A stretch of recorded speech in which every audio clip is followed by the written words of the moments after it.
যে আল্লাহ রাব্বুল আলামিন বলেন, মান আমিলা সালিহান, যে নেক আমল করবে, যে নেক আমল করবে, মিন যাকারিন আও উনসা, আল্লাহ বলেন সে পুরুষ হোক অথবা নারী হোক, যে নেক আমল করবে পুরুষ হোক অথবা নারী হোক, আল্লাহ একটা শর্ত দিয়েছেন, ওয়া হুয়া মুমিন। আল্লাহ বলেন শর্ত হলো মুমিন হতে হবে। ঈমান নিয়ে যদি নেক আমল করতে পারো, আল্লাহ রাব্বুল আলামিন তোমাদেরকে 2টা পুরস্কারে পুরস্কৃত করবে। না বালিক কে বলবেন সুবহানাল্লাহ। সুবহানাল্লাহ কি নেক কাজ নাই? জোরে বলেন না সুবহানাল্লাহ। সবাই বলেন আলহামদুলিল্লাহ। আল্লাহ বলতেছেন নারী হোক অথবা পুরুষ হোক, নেক আমল যদি করতে পারো ঈমানের সাথে, আল্লাহ পুরস্কার দিবে কয়টা? কথা বলেন না কয়টা? 1 নম্বর, ফালানুহইয়ান্নাহু হায়াতান তাইয়্যিবাহ। আল্লাহ রাব্বুল আলামিনের 1 নম্বর হলো, আমি আল্লাহ তাদেরকে, ওই নারী আর পুরুষকে আমি আল্লাহ পবিত্র একটা জিন্দেগি দান করব। সুবহানাল্লাহ। আর জোরে বলেন না সুবহানাল্লাহ। 2য় পুরস্কার, ওয়ালানাজজিয়ান্নাহুম আজরাহুম বিআহসানি মা কানু ইয়া'মালুন। আল্লাহ রাব্বুল আলামিন বলেন 2য় পুরস্কার হলো, আমি আল্লাহ তাদেরকে পুরস্কার দান করব। যেহেতু উত্তম আমল ওরা করেছে, এই কারণে আমি আল্লাহ তাদের পুরস্কারটাও উত্তম ভাবে দিব। আর আসতে বলেন সুবহানাল্লাহ। আল্লাহ বলেন যেহেতু উত্তম আমল করেছো, এই কারণে পুরস্কারটা অনুত্তম না উত্তম? কথা বলতে হবে, অনুত্তম না উত্তম?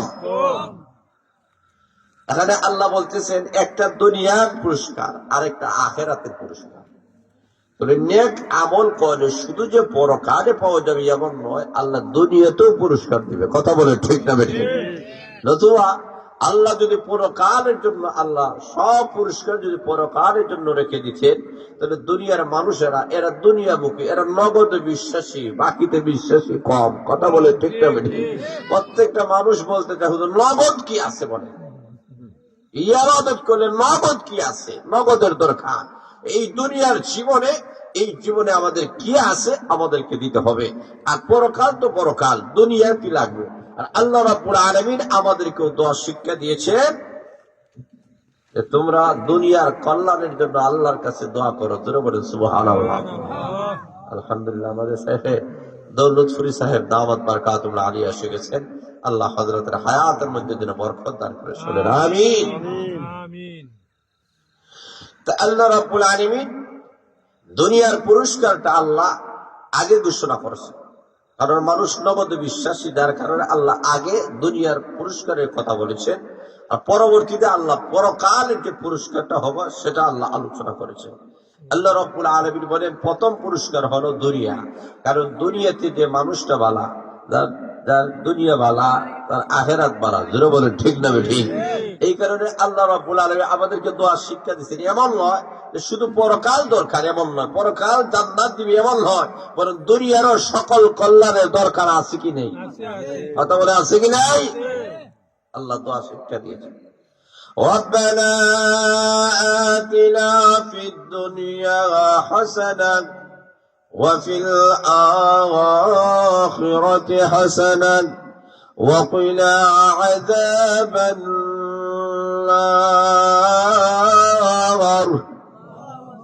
আল্লাহ বলতেছেন ও দুনিয়ার মানুষরা, তোমরা আল্লাহর কাছে চাও। আল্লাহই দোয়া শিক্ষা দিয়েছেন। জোরে বলেন না সুবহানাল্লাহ। আল্লাহ বলতেছেন যে তোমরা দুনিয়ার কল্যাণ চাও, আল্লাহর কাছে দরখাস্ত করো, আল্লাহ দুনিয়ার যত কল্যাণ আছে সকল কল্যাণ আমাদেরকে দান করো। জোরে বলেন সুবহানাল্লাহ। আল্লাহ রাব্বুল আলামিন আমাদেরকে দোয়া শিক্ষা দিয়েছেন শুধুমাত্র পরকালীন জিন্দেগির মধ্যে সুখ আর শান্তি পাইলে হবে না, এই দুনিয়াতে যারা স্বাবলম্বী পরকালেও স্বাবলম্বী হবে। দুনিয়াতে যারা সুখী হতে চায় আল্লাহ তাদেরকে পরকালেও সুখী বানাবেন। আল্লাহ রাব্বুল আলামিন দুনিয়ার কল্যাণের কথাও আল্লাহ আলোচনা করে দিয়েছেন। আল্লাহ রাব্বুল আলামিন আমাদেরকে দোয়া শিক্ষা দিয়েছেন। আমাদের সমাজের অনেক মানুষগুলো আছেন দুনিয়াতে এত কিছুর দরকার নাই, যেমন ইচ্ছা ওইভাবে আমরা খেয়ে ফেয়ে চলে যাই না। আল্লাহ রাব্বুল আলামিন আমাদেরকে দোয়া শিক্ষা দিয়েছেন, দুনিয়ার যতটুকু কল্যাণের দরকার এতটুকু কল্যাণের জন্য আল্লাহর কাছে দোয়া করো। আল্লাহ রাব্বুল আলামিনের কাছে যদি দরখাস্ত করেন বান্দা বান্দি, দরখাস্ত করতে দেরি হবে, আল্লাহ তোমার দরখাস্ত পূরণ করে দিতে একটা সেকেন্ডও দেরি হবে না। এই কারণে দুনিয়াতে বালার দরকার। হাকিম আখতার সাহেব রাহমাতুল্লাহ আলাইহি দুনিয়া থেকে চলে গিয়েছেন। ওনার একটা কথা, ওনার একটা উক্তি ছিল, ভালো খাও ভালো পরিধান করো, কিন্তু সাথে সাথে বলে দিয়েছেন ভালো আমল করো। তা বলেন ঠিক না বেঠিক? এমন নয় সারাদিন উপবাস থাকবা, এমন নয় ময়লা কাপড় কিনা পরিধান করো, কাপড়ের দিকে লক্ষ্য নাই, খাবারের দিকে লক্ষ্য নাই, এমন নাই। বালা খাওয়া অসুবিধা নাই, কারণ বাজারের মধ্যে সবচেয়ে বড় যেই মাছটা হবে ওই মাছটা ওলামায়ে কেরাম কিনে আনেন, কোনো দোষ আছে? কথা বলেন বুঝতে? আপনি ওই নিম্নমানের হানি খাবার হবে, ভালো খাবার খান, উন্নত মানের খাবার খান। কথা বলেন ঠিক না ঠিক? খালি জিরার চাল খান, প্রতি ওয়াক্তে ওয়াক্তে খালি জিরার চাল খান, কোনো দোষ আছে? কোন দোষ আছে? বাজার থেকে সবচেয়ে বড় যে মাছটা আছে ওই মাছটা আপনি নিয়ে আসে খান। আপনি হারামের মুরগ না হইয়া দেশি মুরগ খান। কথা সমস্যা আছে? বলে সমস্যা আছে?